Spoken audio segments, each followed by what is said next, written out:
Hoje eu quero falar com vocês sobre uma notícia que eu li ontem. Na verdade, foi publicado no dia 1º de fevereiro, hoje é dia 3, mas eu fiquei simplesmente chocada com essa notícia e eu já vou explicar por quê. A CDC, o Centro de Controle e Prevenção de Doenças dos Estados Unidos, instruiu os seus pesquisadores, os seus colaboradores, a não usarem certas palavras que são ditas como palavras proibidas nos seus artigos científicos, inclusive em artigos que já foram submetidos para publicação.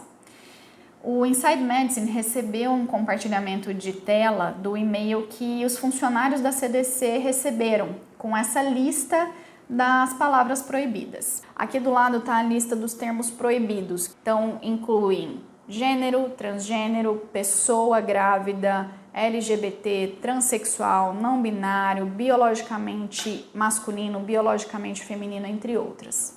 Segundo o The Washington Post, para cumprir prazos estabelecidos pelo Gabinete de Gestão Pessoal Federal dos Estados Unidos, a CDC retirou na sexta-feira algumas páginas do seu site, incluindo páginas sobre testes de HIV na população transgênera, guidelines sobre uso de medicação contra o HIV, informações sobre suporte da saúde da população jovem LGBTQ+. Além disso, no site da CDC também havia uma página com uma lista de recomendação de vacinas, incluindo a vacinação contra a Mpox, que era direcionada para a população transgênera, não binária ou de gênero diverso. Na sexta-feira, essa página foi removida. No sábado, voltou para o ar, só que sem a vacinação contra a Mpox listada. Isso tudo aconteceu para cumprir uma exigência, uma recomendação do Gabinete de Gestão Pessoal, que era para acabar com programas da agência que usam dinheiro dos contribuintes para promover ou refletir ideologia de gênero. E isso foi assinado pelo presidente Trump. Não se sabe ainda quantos estudos vão ser afetados com essa proibição desses termos, dessas palavras, mas a gente sabe que muitos estudos mostram características sociodemográficas daquela população estudada.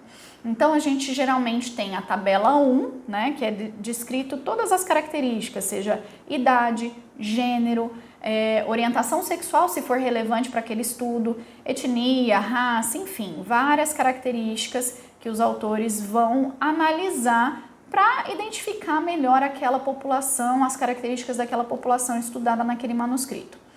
E isso, só pelo fato de ter a palavra gênero, pode ser que esses estudos sejam afetados. Estudos com assuntos diversos, câncer, covid, problemas cardíacos, doenças cardíacas. O problema muito maior é a questão da discriminação dessa população, da população transgênera, não binária, da população LGBTQIAPN+. A gente já tem muito pouco estudo voltado para essa população. Se a gente restringe esses termos, a gente não vai conseguir estudar essa população a fundo. E a gente não vai ter as informações necessárias para guiar os atendimentos dessas pessoas, para ter atendimentos adequados para essas pessoas. Isso vai fazer com que mais lacunas no conhecimento surjam. Sem dados específicos para essa população, a gente não consegue pensar em políticas públicas voltadas para essas pessoas. Isso vai fazer com que elas fiquem cada vez mais marginalizadas, mais do que já são. A gente tem poucos profissionais que são verdadeiramente habilitados para atender essa população. A gente precisa ter estudos, a gente precisa ter guias para poder atender essas pessoas da forma mais adequada possível, da forma que elas merecem ser atendidas.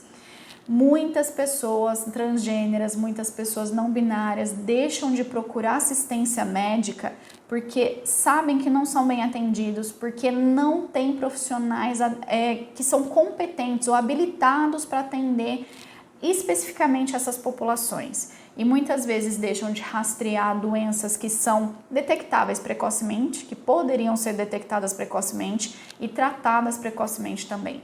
Isso deixa essas pessoas muito mais vulneráveis a certas doenças. Além disso, os próprios cientistas, os próprios profissionais podem se autocensurar com medo de retaliação, com medo de perder emprego. Inclusive, isso é falado no artigo no Inside Medicine, que já está acontecendo dentro da CDC, de pessoas, pesquisadores que trabalham lá, terem medo de perder os empregos se não respeitarem, se não acatarem a essa proibição desses termos.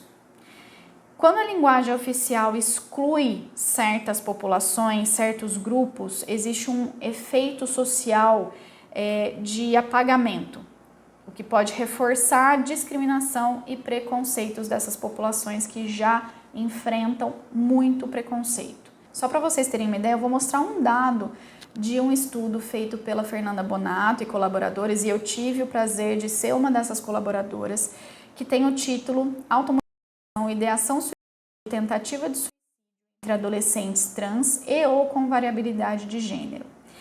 De 120 famílias estudadas, entrevistadas, com crianças e adolescentes trans e ou com variabilidade de gênero, 50% da amostra dos adolescentes já apresentou em algum momento da vida um comportamento de automutilação, 37,5% pensou em suicídio e 17% tentou suicídio.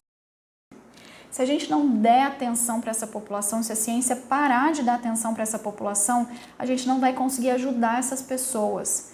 O Brasil é o país que mais mata a população trans. A gente não pode deixar isso acontecer. Essa censura que está acontecendo na CDC nos Estados Unidos só vai atrapalhar, só vai fazer com que a gente dê menos assistência a essas pessoas que precisam. A gente precisa estudar, precisa saber quais são as necessidades específicas desses grupos. O problema não é a população trans, não são as pessoas lésbicas, não são pessoas gays, não são não binários, não são as pessoas bissexuais, não são as pessoas LGBTQIAPN+. O problema é o preconceito, e o preconceito vem acompanhado de marginalização, vem acompanhado de violência, vem acompanhado de censura. Isso não pode acontecer. A gente não pode deixar isso acontecer no nosso país e não pode deixar acontecer em nenhum lugar do mundo. O The Washington Post traz uma citação que diz: se você está tentando otimizar ou melhorar a sociedade, você não pode simplesmente fingir que algumas pessoas não estão nela. Então vamos deixar nosso preconceito de lado, vamos buscar entender essas pessoas, vamos buscar conhecimento para a gente realmente poder melhorar a nossa sociedade, melhorar o nosso mundo.